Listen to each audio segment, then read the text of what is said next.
Meus amigos, hoje vamos falar de um episódio de explodir a cabeça, de explodir a terra. Né?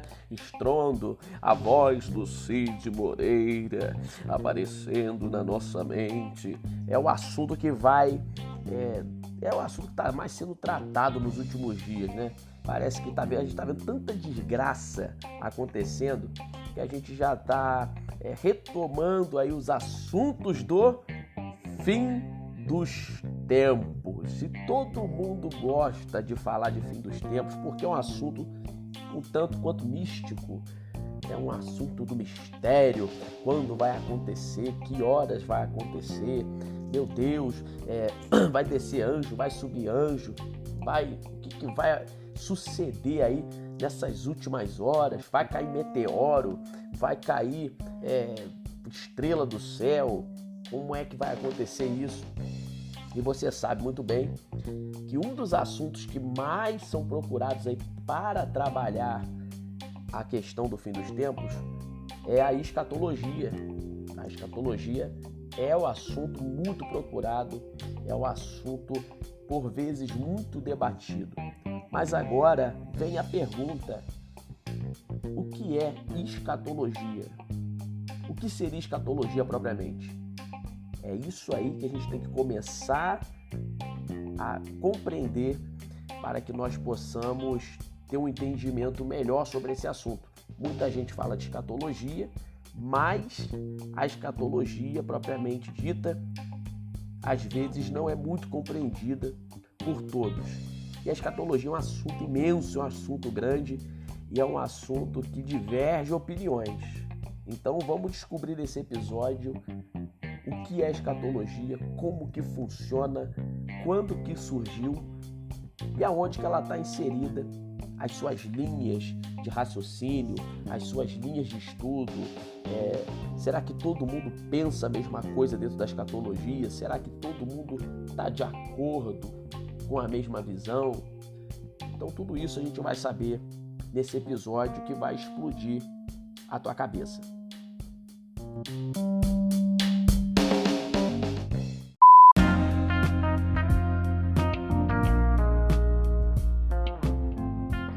Meus amigos, antes dessa, olha só, o episódio está incrível, está sensacional, o episódio está extraordinário, muita informação. Se fosse você, antes de pegar esse episódio aí, se fosse você, o que eu faria?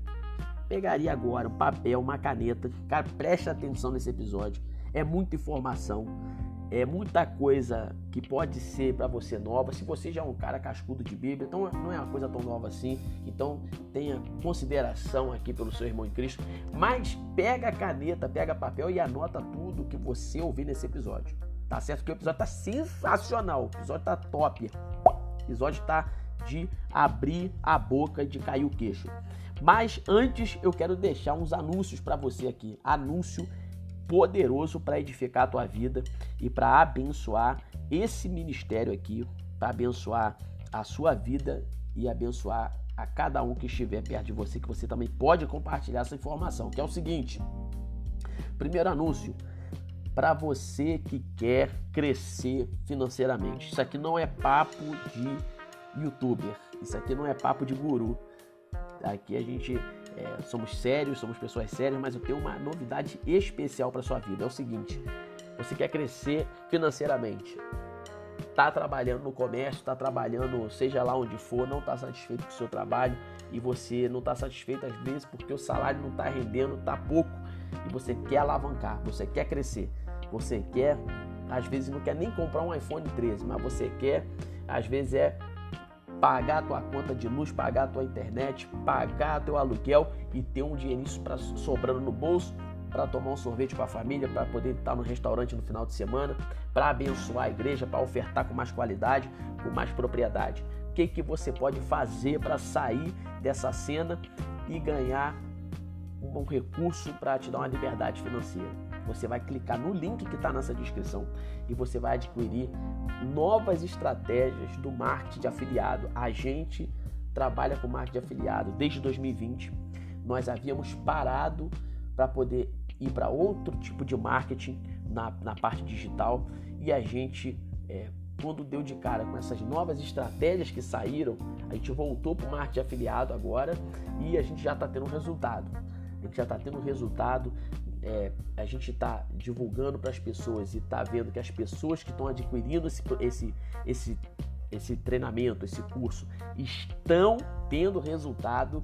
Então, assim, é barato, você pode parcelar em 12 vezes no cartão de crédito, é muito acessível. Olha, não dá hoje para você comer, pelo menos em Teresópolis, um salgado com suco com a esposa, dá no mínimo, sem brincadeira, uns 20, 25 reais. Isso eu tô falando um salgado e um suco aqui em Teresópolis. Se você adquirir esse curso, dá menos que um salgado e um suco na rua, em 12 vezes no cartão de crédito. E vale a pena, porque você pode depois revender esse curso e pode lucrar em cima do que você está aprendendo no curso e lucrar também em cima do curso que você adquiriu. Isso não é bom? Claro que não é bom, isso é ótimo. Então, clica no link que está na descrição, acessa lá, você vai se surpreender com o resultado que as pessoas estão tendo depois que adquirir esse curso. Você vai aprender a vender no Pinterest, vai aprender a vender no Instagram, no Facebook, sem mostrar a cara, sem ter que fazer vídeo, sem fazer nada disso que os gurus da internet ficam te ensinando. Você vai fazer tudo de forma simples, fácil, dinâmica e sem muito trabalho. Então, clica no link. E outro anúncio, Missionei com Missão 21, Ministério de Missões que nós temos, está a todo vapor. Nós estamos lá em Moçambique, trabalhando para poder começar a nossa base missionária em Madamba. Temos aí a Angélica Gila, missionária, que está lá no sertão do Ceará, que vai estar indo agora dia 31 de março. Esse episódio é dia 24 de março de 2023. Dia 31 de março de 2023, ela vai estar no povoado de Barbada, fazendo toda uma empreitada de higiene bucal para as pessoas do sertão que não têm acesso a dentista. Então, o trabalho está extraordinário, está gigantesco. Deus tem abençoado para a honra e glória do Senhor. Somos muito pequenos, mas a obra está sendo realizada com excelência e você pode estar por dentro de tudo que acontece no Campo Missionário entrando no grupo do Telegram, que vai estar na descrição também. Você clica lá, acessa o link e você vai entrar direto no grupo, e ali você pode participar, você pode trocar ideia, você pode ter acesso às informações, e se você quiser participar e ajudar, você vai ter toda a liberdade para isso. Bênção de Deus? Então, agora que os anúncios terminaram, você pega a tua xícara de café, o teu copinho de requeijão, já apruma a tua mesa e vamos tomar um café nesse episódio que tá de explodir o crânio.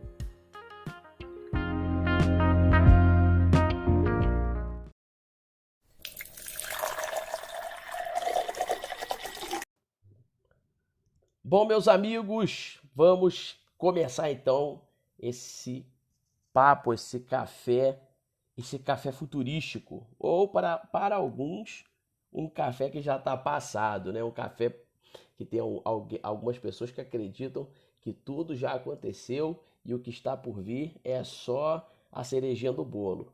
Mas para outros, tudo vai acontecer. E olha só, esse café está passado ou esse café ele vai chegar? Então vamos tomar esse café top, esse café de escatologia aqui. Mas antes de a gente começar a falar propriamente do assunto, vamos começar aqui a compreender por que eu estou trazendo esse assunto aqui nesse episódio, né? Nesse podcast aqui. É o seguinte, como que eu comecei a trabalhar a ideia de estudar escatologia? Eu nunca fui muito apegado com esse assunto, eu sempre tive preguiça de estudar o assunto, na verdade, né? Sempre tive uma preguiça de estudar esse assunto, porque esse assunto eu sempre foi me apresentado com muita dificuldade, baseado numa linha escatológica específica, mas eu sempre tive dificuldade em compreender os elementos que inicialmente para mim eram místicos, mas depois de um tempo eu fui compreender como é que se chama esses elementos aí que a gente vai falar no decorrer desse podcast aqui, desses episódios, que esse assunto pode gerar diversos episódios aí. Então, inicialmente eu sempre tive uma estranheza, né? E na verdade todo mundo quando vai se encontrar aí com o Apocalipse, vai se encontrar com essa matéria da teologia sistemática, a escatologia, sempre tem um encontro com estranheza com esse assunto. Mas por que esse assunto, mesmo com essas estranhezas, acaba sendo um assunto que todo mundo quer saber? Justamente por causa desses elementos que são considerados inicialmente místicos, né? A estrela caindo do céu e o mar desaparece e vai ter pragas e vai ter os 4 cavaleiros e vai ter 7 selos se abrindo, vai ter 7 trombetas, vai ter 7 taças e ter um mar de vidro na frente do trono. Então tudo isso são elementos que as pessoas ficam curiosas para saber e acabam se apegando nessa questão do mistério e se interessam mesmo que elas não saibam como lidar com esse assunto e como interpretar da maneira correta. Então, mas mediante a isso, eu sempre falei, rapaz, eu troço estranho, cara, trabalhar com esse negócio de Apocalipse agora. Eu acho que eu sempre considerei que tinha questões mais importantes para se trabalhar na Bíblia. Mas, na verdade, a Bíblia, toda ela é importante.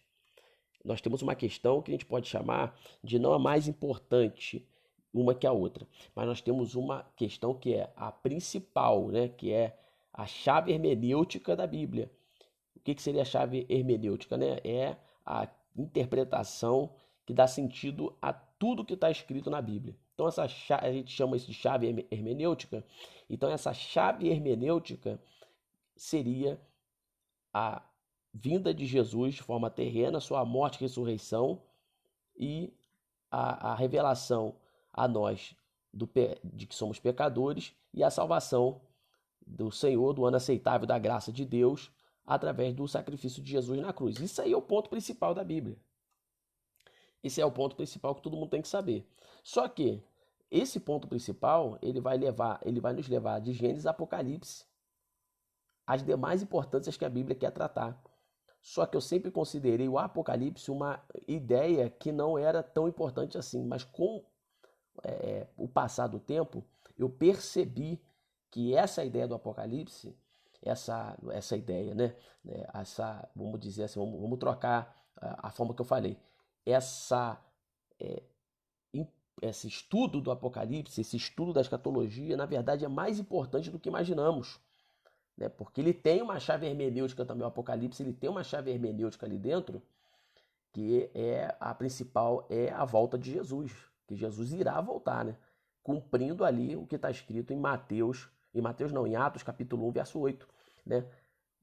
Verso 8. Verso 8 vocês vão para Jerusalém, para Samaria e tal, versos posteriores, ali verso 11, né? Que vai dizer, varões galileus, por que vocês estão olhando fixos para o céu? Da mesma forma que ele foi, ele irá voltar. Então, essa promessa, ela irá se cumprir e o Apocalipse é essa parte profética e canônica e não somente profética e canônica, mas de edificação de fé para que nós venhamos permanecer com essa chama acesa no coração de que Jesus de fato irá voltar e a garantia também está em Apocalipse. Então assim, há uma série de coisas que se trabalham no Apocalipse, mas só que passam despercebidas porque as importâncias do Apocalipse acabam saindo de cena por conta desse apego aos elementos apocalípticos, tais como já citei, né? As 7 taças, as 7 selos, os 4 seres viventes, cara de boi, cara de leão, cara de águia, a cara como de ser humano e tal. Então, assim, como que eu comecei a despertar o interesse mediante a essa estranheza inicial que eu tive? Eu peguei, fazia parte de uma igreja que me solicitou, na verdade não me solicitou, mas solicitou ao corpo docente da igreja, aos professores que lecionavam na escola bíblica da igreja, que fosse tratado o assunto de Apocalipse, de escatologia em específico. Escatologia em específico. Eu falei para o pastor na época, eu falei, pastor, não vamos trabalhar isso não, porque isso aí é um assunto complicado, o povo não vai saber lidar com isso, a gente tem outros assuntos importantes e tal, era aquele meu pensamento que eu disse, né? E o pastor falou, não, rapaz, nós vamos trabalhar isso, aí, eu quero que você se prepare para dar essas aulas.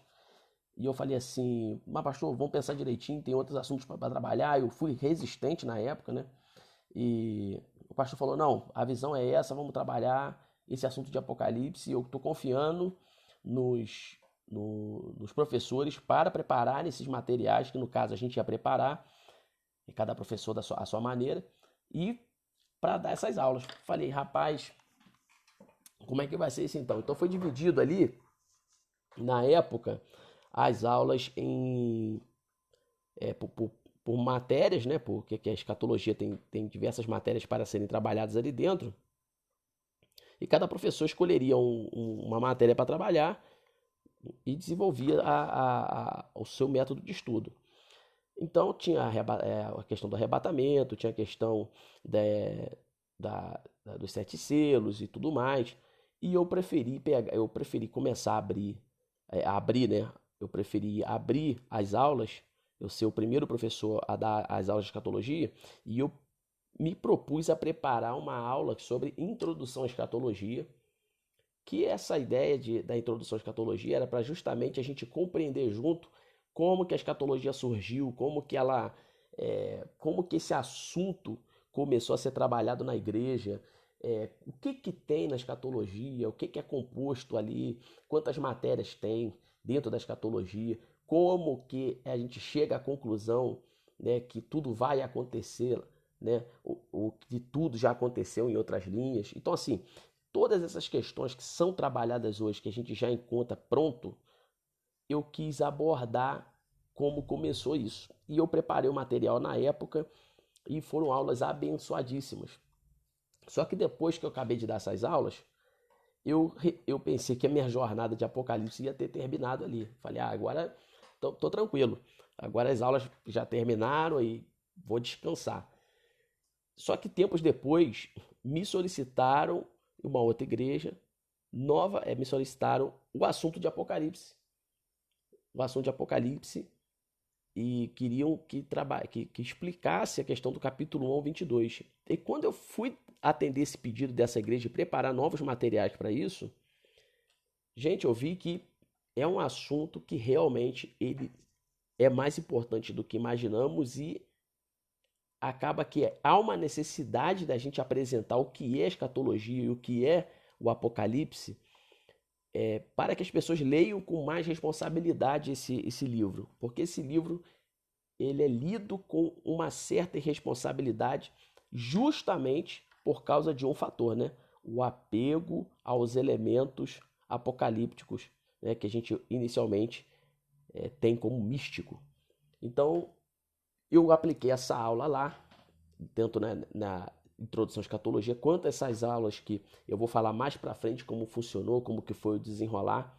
E depois disso tudo, eu falei, eu tenho que gravar um podcast sobre esse assunto, porque mais pessoas têm que ouvir sobre esse assunto e compreender como que começou pelo menos a escatologia. Lógico que aqui a gente não vai dar uma aula de 4, 5, 6 horas aí, mas a título de introdutório, a título de fazer um panorama para que a gente possa, pelo menos quando tiver em contato com o Apocalipse na próxima vez, a gente conseguir pisar no chão, eu acho que é muito importante a gente trabalhar esse assunto.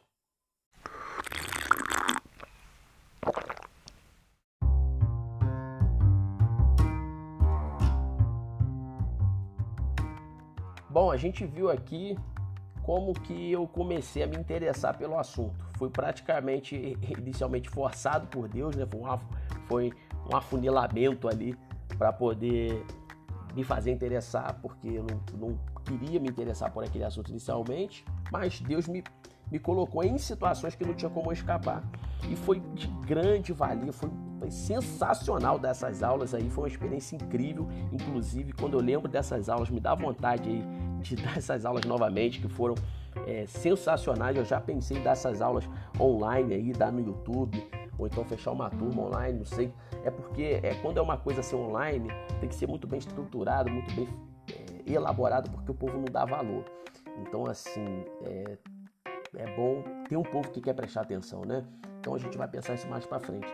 Mas como a gente conheceu aí a ideia de como que eu comecei a me interessar por escatologia, agora eu vou falar para vocês como que eu estudei escatologia, como que eu comecei a me debruçar ali para compreender.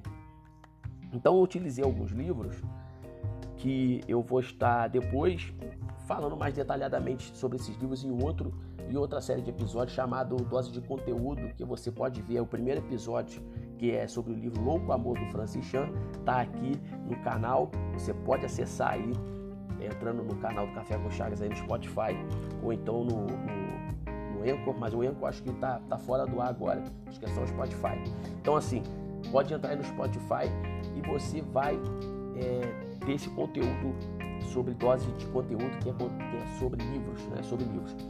Aí mais pra frente eu vou falar nessa série de dose de conteúdos os livros que eu utilizei de forma mais detalhada. Mas eu utilizei alguns livros, Manual de Escatologia do White Pentecost, sensacional, um livro completo também não, né? Tem gente que fala que é um livro completo, mas tem muita coisa ainda que tem que ser trabalhado na escatologia, que falta lá. Mas é um livro muito bom para você começar. Ele vai te dar um panorama de algumas linhas escatológicas, vai te falar um pouco também sobre aliancismo e tem alguma coisa de dispensacionalismo ali, mas não é muito detalhado. Tem as linhas tribulacionais, milenistas, que a gente vai falar isso aqui também no episódio. Então é um livro muito bom. Eu utilizei esse livro, utilizei um livraço chamado Escatologia, a polêmica em torno do milênio, do Millard Erickson. Livraço. Esse livro aqui, para você que não entende nada de escatologia e quer começar a compreender a história da escatologia, de como que ela surgiu e as linhas, esse é o livro. Eu li esse livro em uma semana. Esse livro aqui, eu tô até com ele na mão agora, até peguei ele aqui, tem 245 páginas, li uma semana rápido, mas eu li uma semana com anotação, tudo direitinho, né? Eu não passei só a vista e tal, foi uma semana anotando.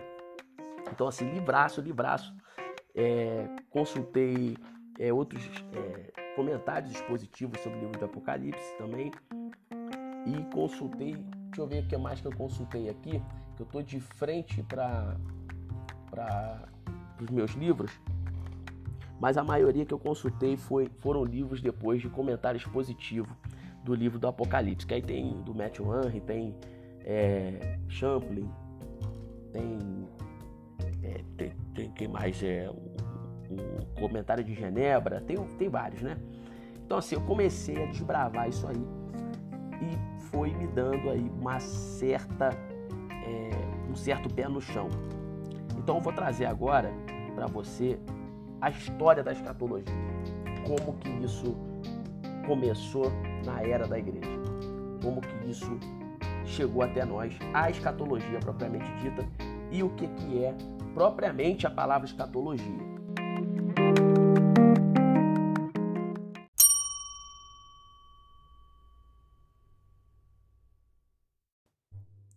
Então a palavra escatologia é uma junção no original de duas palavras no grego. A primeira palavra, como eu não sei falar grego, então eu não vou me arriscar a falar aqui, mas em termos de entendimento é simples, é uma junção de duas palavras. A primeira palavra ela vai significar último ou referente a últimas coisas, que é essa palavra que a gente pega escatom, se eu não me engano, que é a primeira palavra. E a segunda palavra, que é referente à logia, né, que você tem escato e logia no português, a segunda palavra, que é um sufixo, é referente a estudo. Então, quando você une essas palavras do grego no original, ela vai traduzir para estudo das últimas coisas. Então, é por isso que a gente utiliza essa palavra escatologia para poder falar do Apocalipse, por exemplo, porque o Apocalipse trata das últimas coisas, do tempo do fim, e essa palavra escatologia, ela é essa junção de palavras para se referir ao estudo das últimas coisas. Então, escatologia significa isso. Agora, como que surgiu essa ideia de formatar o estudo das últimas coisas nesse modelo chamado escatologia? Existe a palavra escatologia na Bíblia? Não, não existe a palavra escatologia. Então, como que a gente estuda o assunto de fim dos tempos na Bíblia nesse modelo que a palavra não está inserida na Bíblia? Como que surgiu essa ideia de começar a estudar nesse formato chamado escatologia? Aí a gente vai ter que entender dois pontos. Aí você pode anotar aí onde você quiser. Existem dois tipos de teologia para você estudar as escrituras sagradas inicialmente. Você tem o que nós chamamos de teologia bíblica. O que é teologia bíblica? É você fazer um estudo teológico do texto pelo texto. Você vai estudar, por exemplo, o Apocalipse. Você vai estudar o Apocalipse compreendendo ali o que aquele, quem foi o autor, o que ele quis dizer com aquilo. Você vai fazer uma exegese do texto e do livro, no caso, e a partir dessa exegese você vai desenvolver os conhecimentos, aquilo que o texto quer falar, o que o texto quer nos passar de mensagem. Você vai desenvolver através dessa teologia bíblica.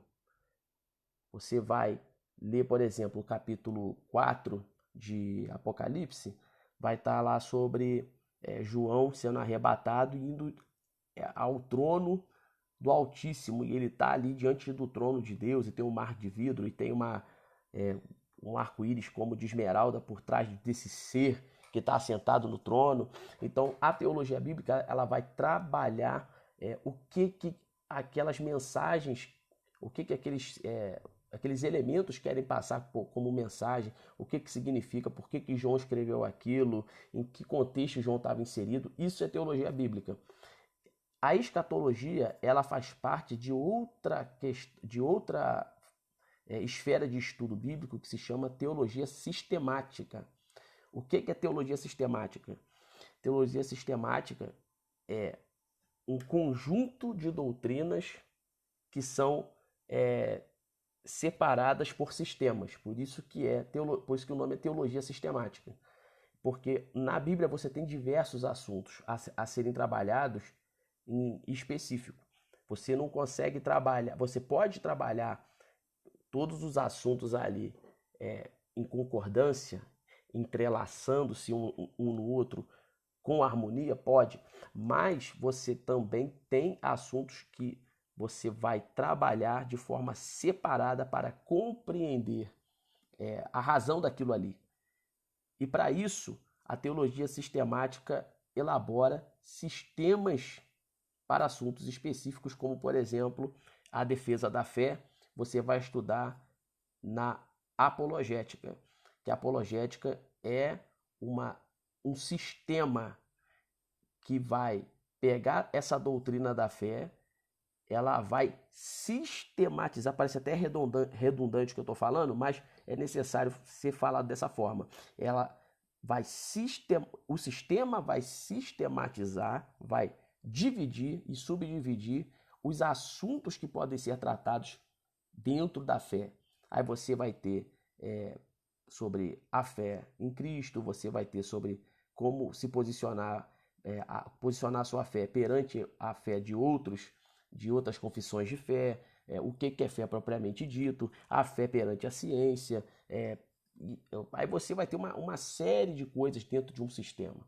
Aí você tem também assuntos sobre bibliologia, bibliologia é um assunto sistemático que trabalha sobre a estrutura da Bíblia, né? Como que ela surgiu, como que ela foi escrita, em quais idiomas, qual foi a sua a canonicidade, como que o Antigo Testamento foi feito, como que o Novo Testamento foi feito, quanto tempo durou isso. Então, tudo isso são e dentro dessa ideia da bibliologia, por exemplo, você vai ter outras séries de subdivisões que você vai ter que estudar a história do lugar que foi que foi ordenado essa questão, o tempo, o que estava se passando ali naquela época, quem era o rei da época, qual era o império da época. Então você tem a parte de arqueologia, que você também vai dar uma passada ali. Lógico que você não vai ser um especialista do assunto, mas você acaba lidando com o assunto de arqueologia e história. Então, como que a doutrina cristã vai trabalhar esses assuntos de forma coesa, de forma organizada, sem se machucar aí no entendimento, sem ficar perdido. Sistematizando. Então, quando você sistematiza dentro da doutrina, você tem essas divisões que são inseridas dentro de um conjunto chamado teologia sistemática. Então, teologia sistemática é a doutrina que sistematiza outras doutrinas para que cada uma esteja organizada à sua maneira. E escatologia faz parte dessa teologia sistemática, porque a escatologia ela é a sistematização do assunto do fim dos tempos, que é uma sistematização que tem inúmeras subdivisões. E a gente vai conhecer cada uma delas aqui. Então você já começou a compreender como que a escatologia está inserida no cristianismo. Está dentro da teologia sistemática com o propósito de sistematizar todo o assunto relacionado ao fim dos tempos perante a Bíblia, né? E logicamente que você vai na teologia sistemática, na escatologia, você vai poder consultar aí livros extrabíblicos, conteúdos extrabíblicos para poder fazer uma série de comparações e chegar num determinado entendimento de coisas que o mundo compreende diferente da Bíblia, sim, mas inicialmente são sistemas que estão para serem feito a exposição unicamente no que está escrito na Bíblia. Então a escatologia ela vai sistematizar isso.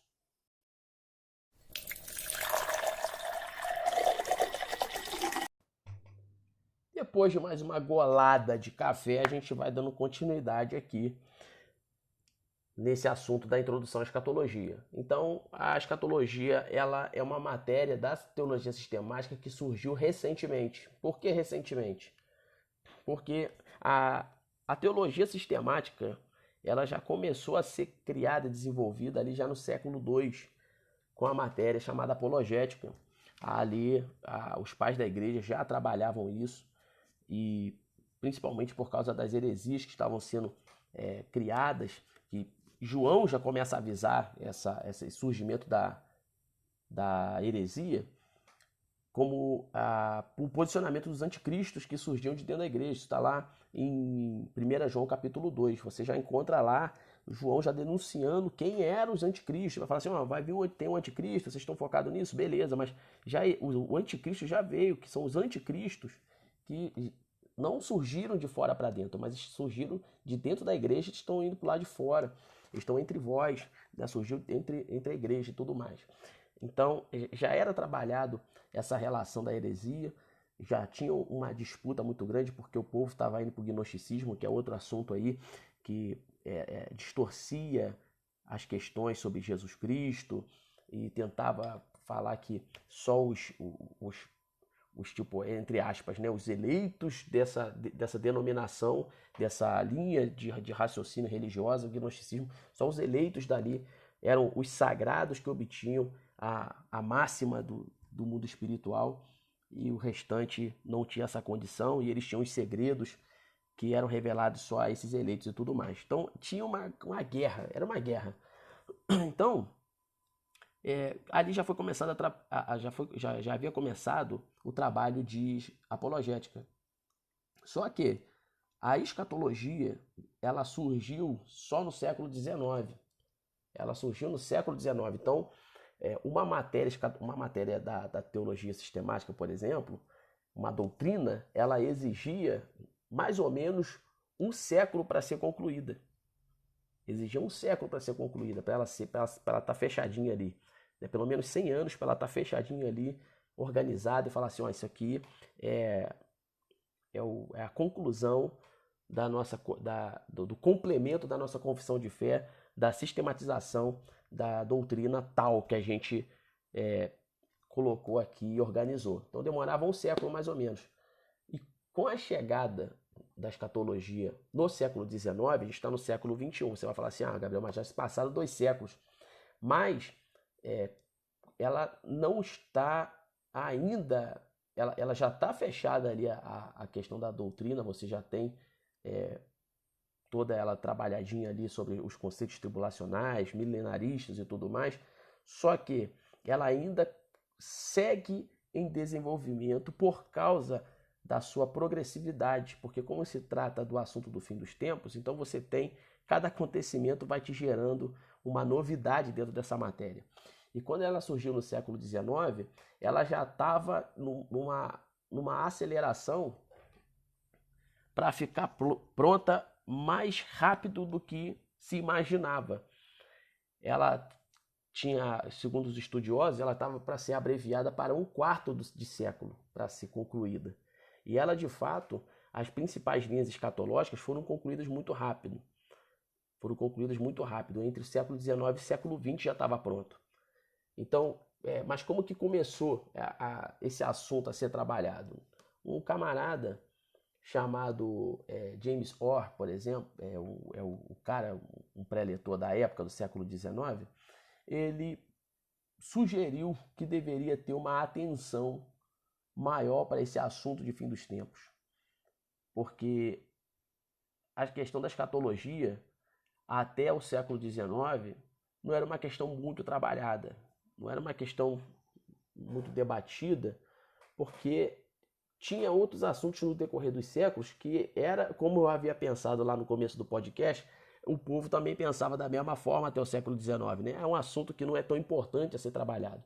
Mas o James Orr, ele vê que tem uma importância e que deve ser dada uma atenção especial para a escatologia, visto também tudo que estava acontecendo no mundo, né? O mundo no século XIX já estava entrando num progresso aí, saindo dessa estrutura medieval, né? E já estava entrando num progresso de crescimento aí mundial. E ele falou, ó, a gente tem que dar uma atenção para essa matéria. Então, ali teve algumas pessoas que começaram a trabalhar após essa abordagem do James Orr. Algumas pessoas começaram a trabalhar esse assunto também. Um deles é Johann Weiss, que é de 1892, e um rapaz muito conhecido também, por ter feito uma empreitada aí com algumas missões na África, que era o Albert Schweitzer, que ele viveu de 1875 a 1965. E a gente tem, dentro desses 2 rapazes, a gente tem a iniciação da sistematização da escatologia, que aí você surge com Johann Weiss, a escatologia consistente, e posteriormente com Charles Dodge, você tem a escatologia realizada.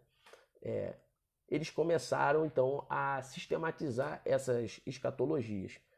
Quando você tem o início da escatologia sendo formada no século XIX, as pessoas não criam que o mundo ia acabar numa catástrofe ou numa devastação apocalíptica igual muitos creem hoje.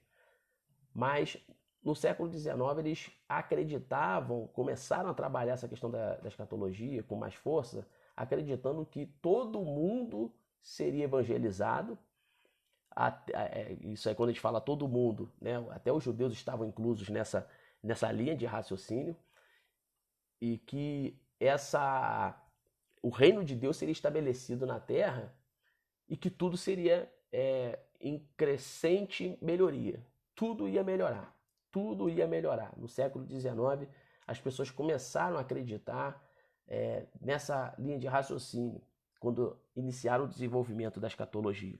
A questão de que as coisas iriam piorar começou a ser desenvolvida, mais precisamente, na verdade não é que começou a ser desenvolvida, né? Mas começou a ter mais força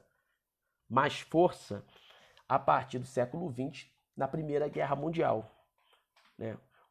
Aí a gente pega e faz uma retrospectiva aqui, pra gente jogar lá para trás um pouco, né? Quando você pega a era da igreja primitiva, toda vez que a gente fala igreja primitiva, a gente está falando da igreja dos apóstolos. Então, quando você pega a igreja dos apóstolos ali, eles acreditavam que Jesus iria voltar a qualquer momento e que as coisas não iriam melhorar, né? As coisas iriam ficar meio que terríveis. E tudo isso fundamentado no sermão escatológico de Jesus em Mateus 24. Então você tem o início de uma igreja que está acreditando no que hoje nós poderíamos chamar de mais ou menos aí um pré-tribulacionista que tem uma linha de raciocínio futurista.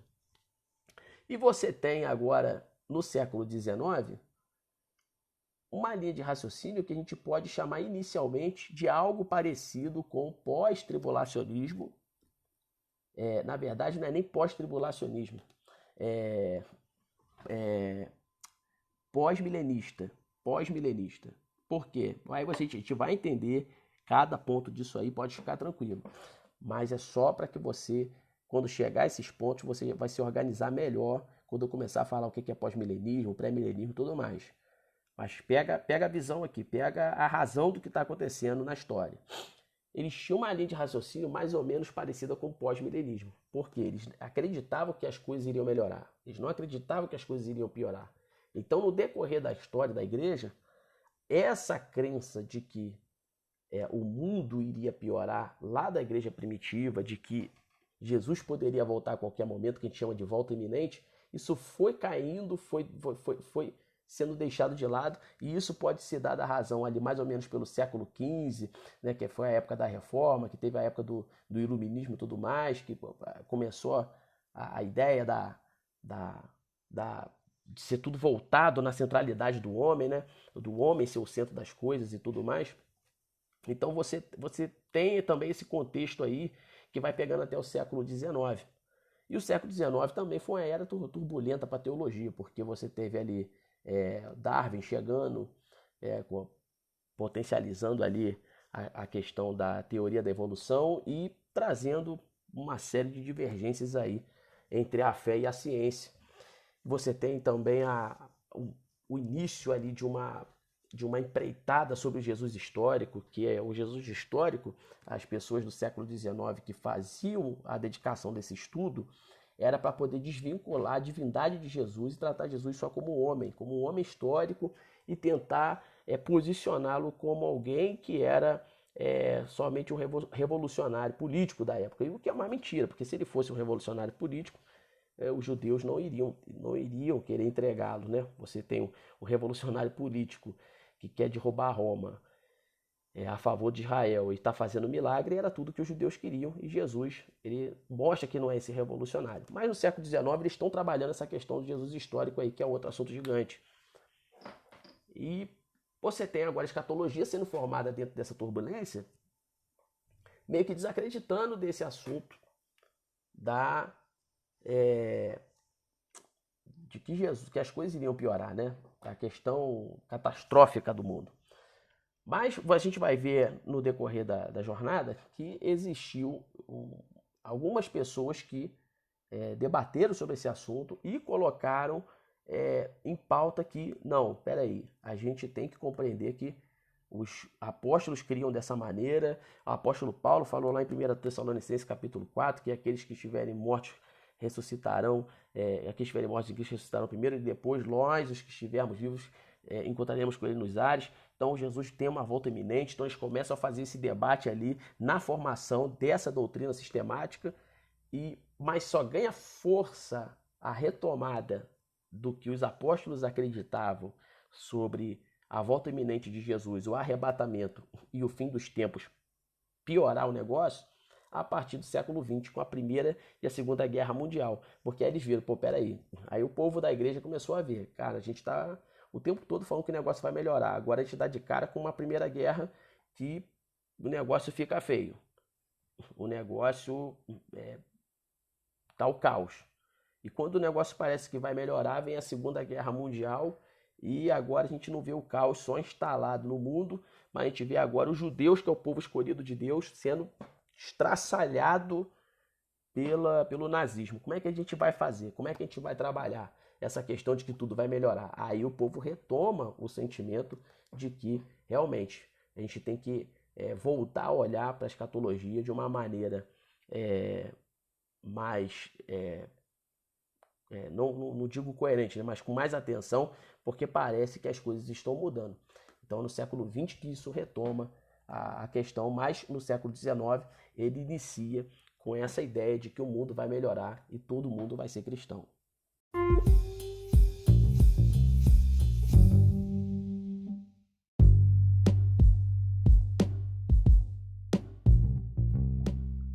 Então, para poder começar a ser desenvolvido os sistemas, as matérias, né, para ser desenvolvido as linhas escatológicas, que a gente vai ver aí que já começa aí, né?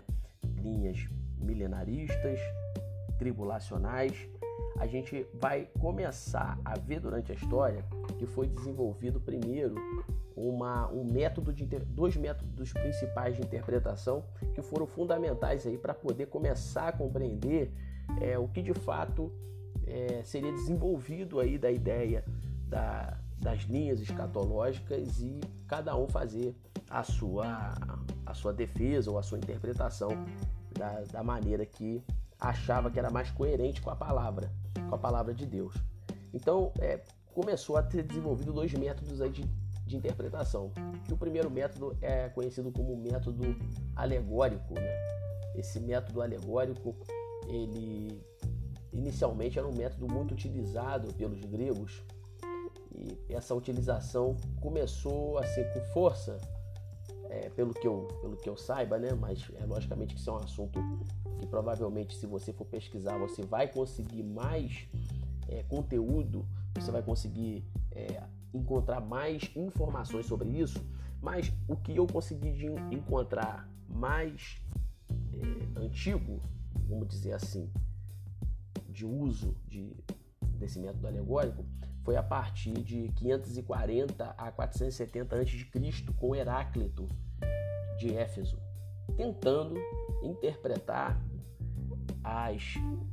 os textos de Homero, né? E Homero também é uma incógnita muito grande, porque os historiadores ainda não sabem discernir se Homero propriamente, né, o Homero existiu ou se ele era uma pessoa de outro nome que criou esse personagem chamado Homero para poder relacionar ali os seus escritos e tudo mais. O Homero foi responsável aí por criar algumas questões sobre os deuses gregos, né?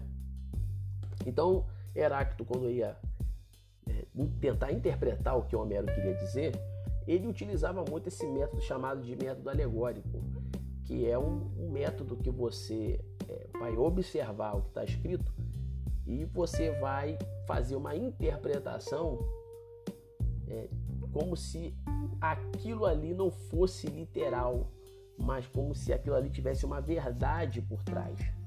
Como se tivesse uma verdade por trás daquilo ali que o texto não está revelando inicialmente, mas que por trás daquilo tem um sentido verdadeiro. Qual o problema do método alegórico? Né? Que você pode interpretar o que você bem entender. Esse que é o grande problema. E isso é muito debatido dentro da teologia. Até é utilizado, de certa forma, de forma involuntária, um método alegórico para algumas pregações hoje em dia, por alguns pregadores. Alguns pregadores utilizam esse método aí sem perceber, porque eles acabam querendo encontrar uma verdade dentro de um texto que, na verdade, o texto não está querendo dizer aquilo ali. Então, o método alegórico, ele tem essa característica de pegar olhar o texto e não interpretar ele de forma literal. Ele vai olhar o texto, mas ele vai dizer, não, mas espera aí, isso aqui na verdade quer dizer outra coisa.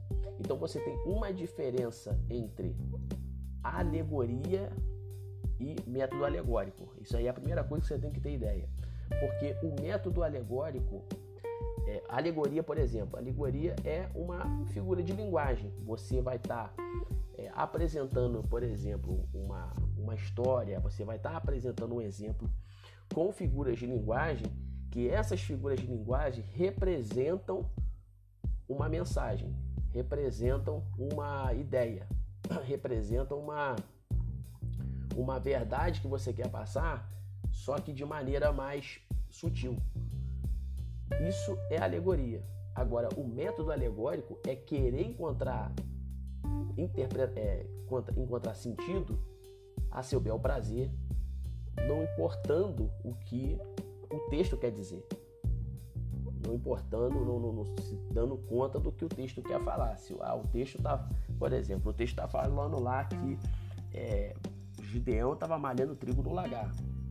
Então, o método alegórico, ele vai considerar, ele pode chegar a uma conclusão, por exemplo, que, na verdade, Gideão não estava malhando trigo no lagar. Na verdade, o trigo representa o povo judeu sendo amassado, e o lagar representa um lugar onde eram as uvas que eram para ser amassadas ali, mas o povo judeu está sendo espremido no lugar que não é seu. Olha só, isso aqui pode até fazer sentido. Acabei de inventar isso aqui. Olha só que interessante. Acabei de inventar isso, né? Realmente, a gente vai ver o povo de Israel sendo massacrado, né, pelos midianitas num lugar onde eles estão afunilados e estão sendo extorquidos, estão sendo roubados, estão sendo esmigalhados ali pelos inimigos.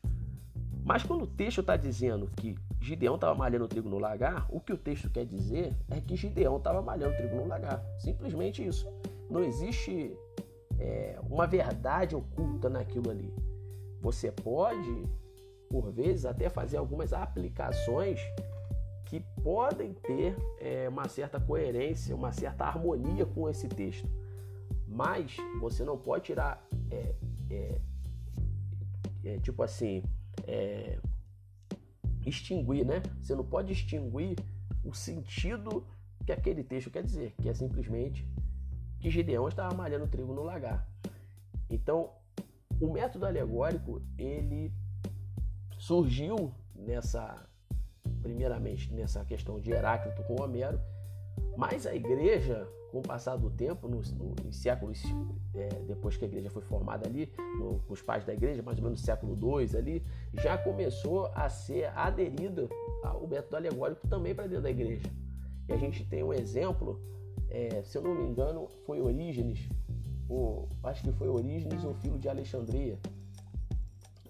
Filo de Alexandria também utilizou o método alegórico, mas tem um exemplo clássico de Orígenes, que até uma das pessoas que utiliza esse exemplo para dar aula sobre essa questão de método alegórico é o Augusto Nicodemos, né? Reverendo Augusto Nicodemos, ele dá uma aula e ele utiliza esse exemplo do Orígenes, que é o seguinte: ele pega a parábola do bom samaritano e ele faz uma alegoria ali.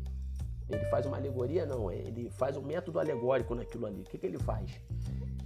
Ele pega e fala o seguinte: olha só, a parábola do bom samaritano lá em Lucas 10, verso 25, vai dizer o seguinte: tinha um judeu que estava descendo, e esse judeu que estava descendo ali significa o homem perdido. E passaram alguns salteadores, e esses salteadores significa que é o pecado. E os salteadores, eles pegaram aquele homem e roubaram aquele homem ali, aquele homem ficou caído. Então esse homem caído significa o homem que sofreu pelo pecado, porque logo os salteadores eram o pecado propriamente. Só que aí passou o levita e o sacerdote. O levita passou de largo, o sacerdote também passou de largo, não deu a devida atenção para aquele homem caído. E esse levita e sacerdote significa a lei que não pode salvar. O bom samaritano aparece, e o bom samaritano é Jesus. e ele derrama ali, o bom samaritano derrama o vinho e o azeite, que significa o sangue de Jesus e o batismo com o Espírito Santo. E ele bota o camarada, o cara que sofreu ali, o homem que estava caído, ele bota no jumento, que significa que aquele jumento tinha ali o evangelista, que vai fazer o quê? Que vai carregar aquele homem para a estalagem, que é a igreja. E chegando na estalagem, o bom samaritano vai falar para o dono da estalagem, que é o pastor, para cuidar daquele homem, e ele dá 2 moedas para o dono da estalagem, que uma moeda significa o batismo nas águas e a outra a Santa Ceia. E ele vai dizer: cuide dele até que eu volte, que significa a vinda do Senhor. Olha só que mensagem linda, né? É uma mensagem extraordinária. Mas será que é isso que o texto quer falar? Será que é isso que o texto quer dizer? Quando a gente abre Lucas capítulo 10, verso 25 ao 37, a gente está vendo Jesus sendo abordado, né, pelo mestre da lei, e está sendo feita uma pergunta de quem é o próximo. Quem é o próximo para ser amado? Né? Estou até com a Bíblia aqui, abrindo a Bíblia na íntegra, para a gente poder ver.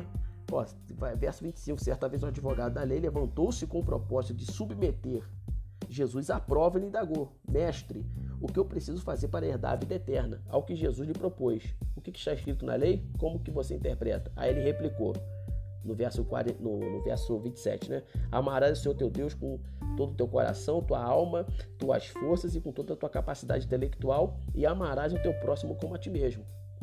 Então Jesus afirmou: respondeste corretamente, faze isso e viverás. Ele, no entanto, insistindo em justificar-se, questionou a Jesus: mas quem é meu próximo? Verso 30. Diante disto, Jesus lhe respondeu com uma parábola. E olha só, ali começa a ser tratada a questão da parábola do bom samaritano. Quando você pega o contexto, você está vendo o quê? Que Jesus está trabalhando a questão do amor ao próximo. Então, a questão do bom samaritano não é uma mensagem que quer falar isso que o Orígenes falou, que parece muito bonito, mas o método de interpretação literal do negócio, você vai encontrar verdades aqui no texto, você vai encontrar, mas o sentido da parábola é Jesus mostrando quem é o próximo. No entanto, que Jesus ele conclui no verso 36 dizendo: qual destes 3 te parece ter sido o próximo do homem que caiu nas mãos dos assaltantes? Essa é a pergunta de Jesus. Qual dos 3 está se referindo? Ao bom samaritano, ao levita e ao sacerdote. Aí no verso 37, o próprio mestre da lei, o próprio fariseu fala o seguinte: olha, o que teve misericórdia para com ele. Ao que Jesus exortou: vai e procede da mesma maneira, ou de forma semelhante, em outras traduções. Jesus estava dizendo o quê? Bom, quem teve misericórdia com ele? O bom samaritano. Então Jesus ele pega uma figura que é uma pessoa que era uma raça odiada pelos judeus e bota ele numa posição de misericordioso, resgatando um judeu caído, para poder mostrar que o próximo não é definido pela raça, pela cor, pela condição social, pelo gênero masculino e feminino, né? Não é o homem tem que ter misericórdia da mulher porque é mulher, a mulher não tem que ter misericórdia do homem porque é homem, e o homem não tem que ter misericórdia do homem porque é homem, e a mulher da mulher porque é mulher. Mas o próximo é essa relação entre você ver o que está caído, você ajudar o que está caído, e você que está caído recebendo a ajuda daquele que está de pé. Você tem essa relação de que o próximo ele não tem distinção, não tem acepção de pessoa. O próximo tem que ser todo mundo, e a gente tem que imitar esse amor ao próximo, esse amor a Deus e tudo mais. E esse amor ao próximo só é originado a partir do momento que a gente ama a Deus em primeira instância, né? Acima de todas as coisas. Então, é isso que Jesus quer passar. Então, o método alegórico, ele acaba distorcendo questões que o texto quer passar. E ele não faz uma exegese do texto para poder transmitir a verdade do texto. esse era um método muito utilizado, que também foi utilizado e é utilizado até hoje dentro da escatologia. É utilizado até hoje para poder fazer as suas interpretações do Apocalipse. Mas temos outro método que também foi desenvolvido, né? E a gente vai encontrar aqui nos próximos episódios os métodos, como que cada método vai se encontrando em cada linha escatológica. Então, a gente tem o segundo método, que é o método literal. O método literal já é como se fosse é como se a igreja tivesse acordado e falasse assim, olha só, cara, é o seguinte, tá acontecendo aí uma questão de uma série de interpretações meio descabidas, e a gente tem que avaliar isso aí. Isso aí, estou te fazendo uma paráfrase aqui do que aconteceu na história da igreja para esse método surgir na escola de Antioquia, né? Porque o método alegórico veio da escola de Alexandria, no que se refere a esse método ser inserido na igreja, né? A gente primeiro recapitulou, né? Esse método surge com os gregos ali, Heráclito tentando interpretar muita coisa de Homero, isso é uma história grande, mas quando entra na igreja, ela entra pela escola de Alexandria. Então a escola de Antioquia, ela já começa a olhar essa relação aí da interpretação e fala, olha, a gente tem que verificar isso aí, cara, porque isso aí não está certo. Isso aí a gente tem que fazer com que haja uma interpretação que não distorce o que o texto quer falar. O texto quer falar uma coisa específica. O bom samaritano está falando de amor ao próximo. Então não tá, é bonito falar que o bom samaritano é Jesus, é bonito, mas vamos entender o que esse texto está falando primeiro, para que a gente não venha fazer interpretação precipitada e acabar errando. Então a escola de Antioquia começa a desenvolver esse método chamado método literal.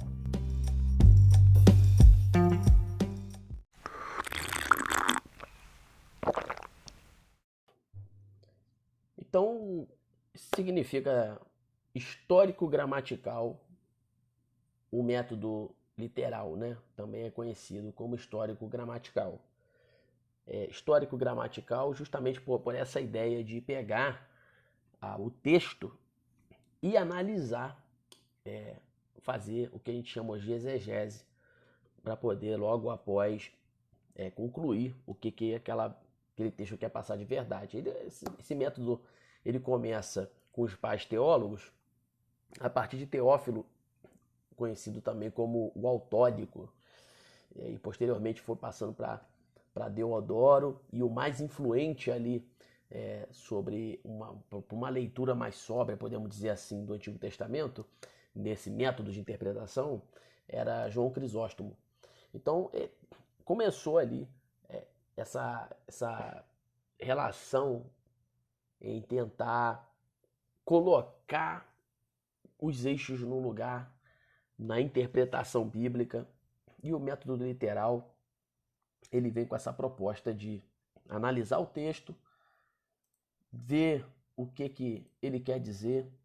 Quando a gente fala de método literal, vale bem lembrar que não significa que o método literal só trabalha com literalidade. Isso aqui é uma questão interessante a ser trabalhada, a ser desenvolvida no entendimento desse assunto. Método literal nem sempre quer dizer que tudo é uma literalidade, assim como método alegórico não significa que não se deve acreditar numa alegoria, assim também método literal não significa que não haja só literalidade. Ou seja, no método literal você encontra alegorias, você encontra metáforas, você encontra parábolas. Mas o método literal ele está fundamentado na questão de você interpretar aquilo que o texto quer dizer.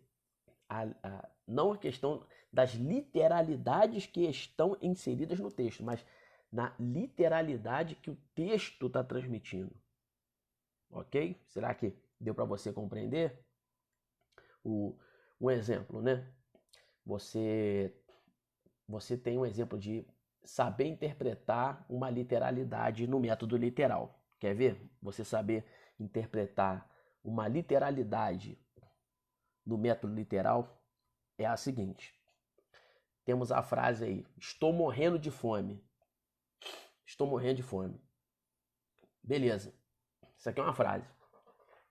Agora a gente vai interpretar com o método literal.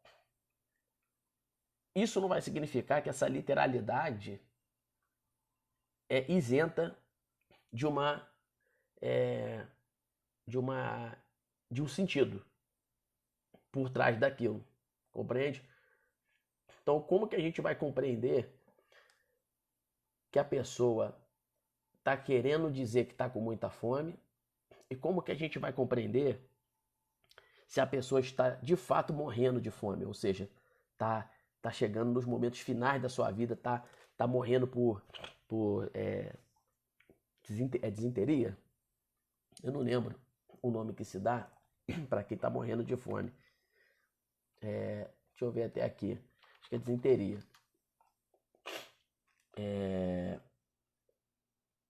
Não, desinteria que dá diarreia. É outra história. Eu até procurei aqui rapidinho no Google para ver. Então, assim, mas a pessoa que está morrendo de fome. Está morrendo de fome. Vamos ver, então, como que a gente encontra se a pessoa está só dizendo que está com muita fome ou se a pessoa está realmente morrendo de fome. A gente vai ver isso através do contexto, que é a análise que a gente chama de histórico gramatical, né? Ou seja, que leva em conta a gramática e o contexto. Então você vai ter que ver o contexto para saber o que está querendo dizer. Aí a pessoa falou assim, aí o contexto é o seguinte, a história estava ali, 3 colegas, acabaram de sair da escola, depois de 8 horas de aula, e de repente eles não tiveram cantina, não tiveram merenda, e um dos amigos diz, cara, eu tô morrendo de fome. Olha só, pelo contexto, quando a gente pega o método literal, né, e isso aqui eu não tô lendo nada não, tá, gente? Eu não tô de frente para nada lendo assim, meu Deus, o Gabriel tá lendo as coisas e tal. Isso aqui eu tô criando aqui na dinâmica para que você compreenda que é fácil de você se entender como que funcionam esses métodos. Eu tô aqui te dando exemplos na dinâmica. Então, para mostrar que é fácil de você compreender. Então, assim, você acabei de inventar essa história. Então você tem aí um contexto que vai trazer uma interpretação no final de que esse amigo que saiu da escola agora está com muita fome. Ele não está morrendo. Ele não está ali nos momentos finais, tendo que ir para a ambulância, ir perto da morte. Não, ele está apenas... que é uma figura de linguagem para dizer que ele está com muita fome. Então, o método literal ele vai equilibrar na sua interpretação as literalidades do texto, coisa que o método alegórico não vai fazer questão nenhuma. Ele não quer saber da literalidade do texto ou da ausência de literalidade ou de uma alegoria que está no texto. Ele quer apenas ver na sua interpretação particular, porque é uma questão que quando você vai ler a Bíblia é o seguinte, você tem interpretações particulares, quando você vê a Bíblia você tem, só que essas interpretações particulares têm que estar compatíveis com a interpretação universal do texto. Quando eu falo universal, é da interpretação do que o texto quer trazer para a igreja, né? Para as pessoas, para todas as pessoas. Então, assim, essa tua interpretação particular tem que estar compatível com a interpretação universal da igreja, que não é uma interpretação fundamentada em dogma, vale lembrar. Não é uma interpretação fundamentada em dogmas, a Assembleia de Deus interpreta de um jeito, a Batista interpreta do outro, não. Estou falando interpretação da igreja, do que eu falo, que se refere ao corpo de Cristo, aqueles que estão inseridos em Jesus, e quando leem o texto está passando aquela verdade para todas as pessoas que o leem daquela forma. Assim como, por exemplo, a questão do bom samaritano. Aquela relação ali do texto, aquela verdade ali, ela está transmitindo o quê? É o amor, é um ensinamento de Jesus sobre como amar o próximo, como a ti mesmo, que era o mandamento de Levítico capítulo 19, verso 18, e que Jesus repete lá em Marcos 12, capítulo 12, verso 30. Então, Lucas 10, essa verdade é universal, essa verdade é para todo mundo. Esse texto quer dizer isso para todas as pessoas, para todas as igrejas, para todas as denominações, para todas as pessoas que estão em Cristo. E você vai encontrar verdades particulares ali, você vai. De que Jesus pode ser o bom samaritano? Pode. De que Jesus ele nos ensina como amar o próximo? Pode. De que eu devo perdoar o próximo, que eu devo amar o próximo, que às vezes falou mal de mim, não sei o que, e hoje eu vejo ele caído e eu tenho que ajudar e tal. Então, assim, vai ter interpretações que vão se encaixar com o nosso dia a dia de vida. Vão ter, quando você lê a Bíblia, que são as interpretações particulares, mas elas têm de estar compatíveis com a interpretação universal da igreja, a interpretação universal do que a Bíblia quer transmitir. Então, o método literal, ele já vem com essa proposta de trazer esse equilíbrio, de trazer essa relação de que você vai equilibrar o que é literalidade e o que não é literalidade no texto. E o método literal, ele auxilia muito, dando sentido através da exegese, para a gente fazer uma boa hermenêutica, que é a interpretação do texto.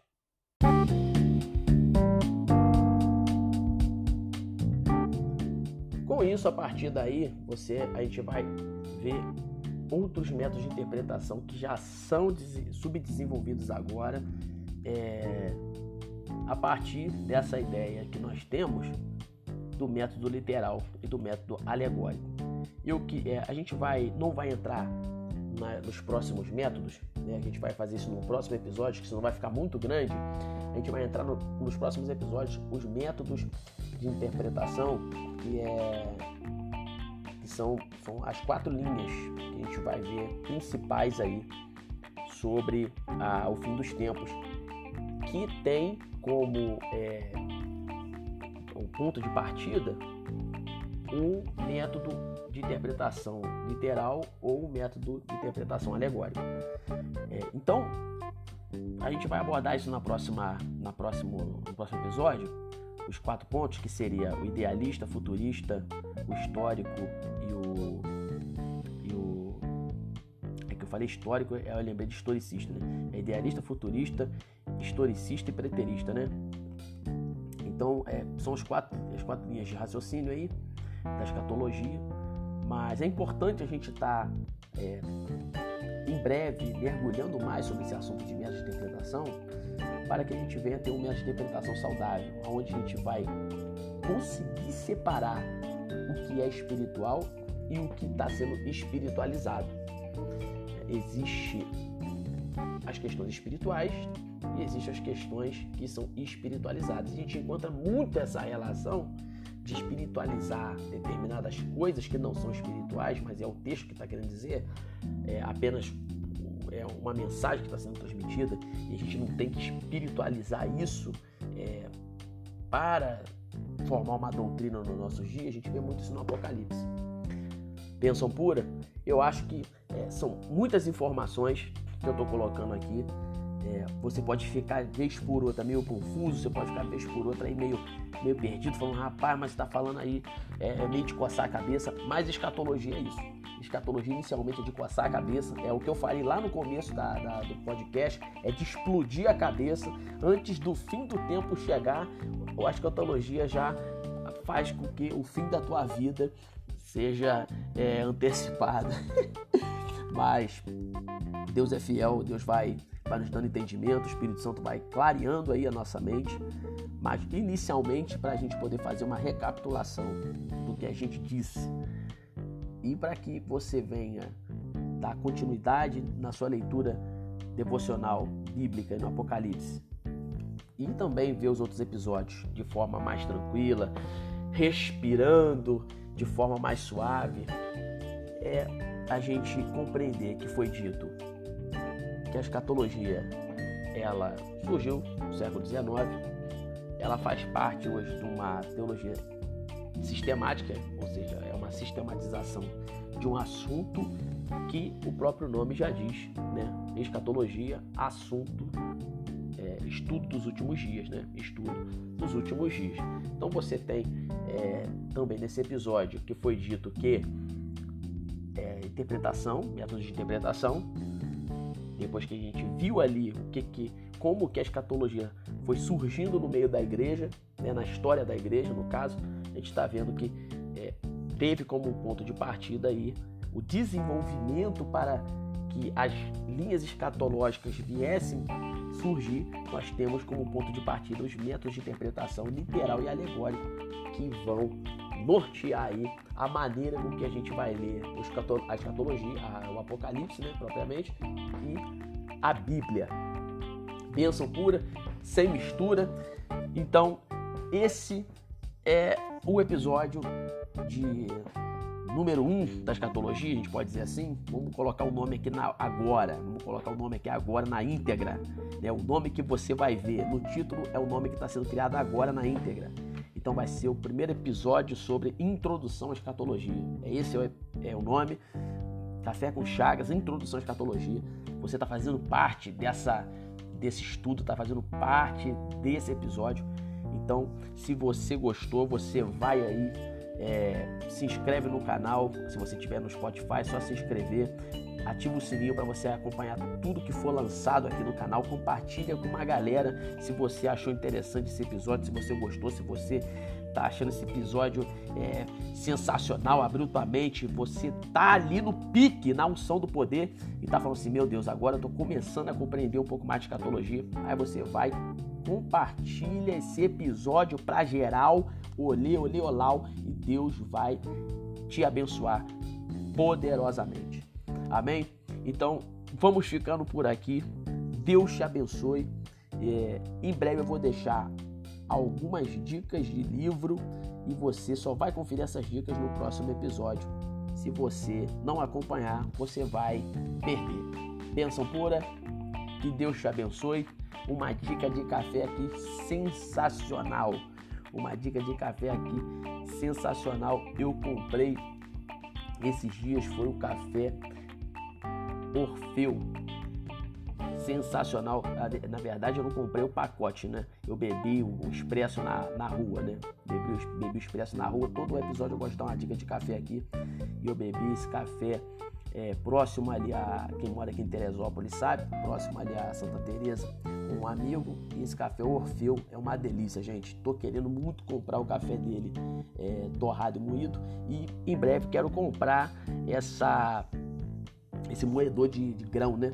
Esse moedor de grão aí, que é uma beleza para poder ter um café de qualidade em casa, porque o grão você já consegue comprar ali com mais qualidade e, logicamente, tem que ter uma ferpelinha no bolso a mais, que é um pouquinho mais caro.